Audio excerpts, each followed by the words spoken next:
মানে শ্রীরামপুর কোর্টে আপনাকে আক্রমণ করেছেন, কেন আপনি দেরিতে কানাইপুর যাবেন?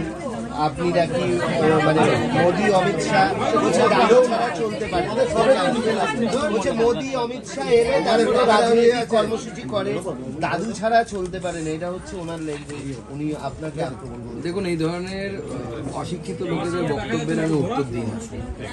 ওনাকে সব থেকে ভালো দিয়েছিল হচ্ছে আমাদের জাস্টিস অভিজিৎ গাঙ্গুলি। ওনার এলএলবির সার্টিফিকেটটা কোথা থেকে করা সেটা আমি এইসব নিয়ে কথা বলতে চাই না। উনি নিজের পার্টির এমপিদের সাথে মারামারি করেন। যে জয়েন্ট পার্লামেন্টারি কমিটিতে ছিলেন, সেই কমিটিতে মিটিং চলাকালীন বোতল না গ্লাস ছুড়ে মেরেছিলেন।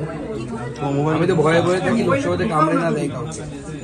তো এই ধরনের মস্তিষ্ক অপ্রকৃত লোকেদের, যারা সন্ধ্যাবেলা থেকে একটু অন্যরকম হয়ে যায়, কিরকম হয়ে যায় আমি সেটা বলছি না, যে একটু অন্যরকম হয়ে যায়, এই ধরনের লোকেদের সম্পর্কে আমি কোনো মন্তব্য করি না।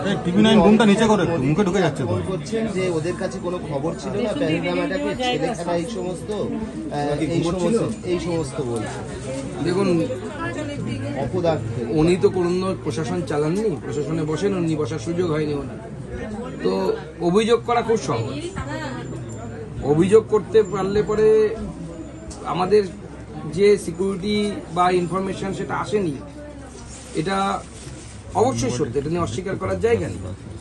কিন্তু উগ্রপন্থী কার্যকলাপ যখন ইউপিএ 1 এবং ইউপিএ 2 ছিল, উনি কি ভুলে গেছেন?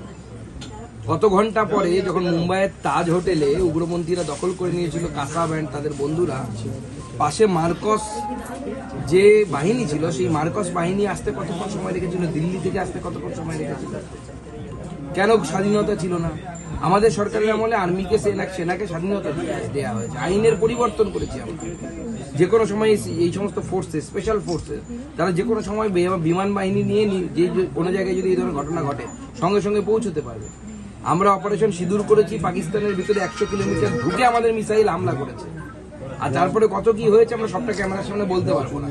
আপনারাও জানেন পাকিস্তানে কি ঘটনা ঘটছে।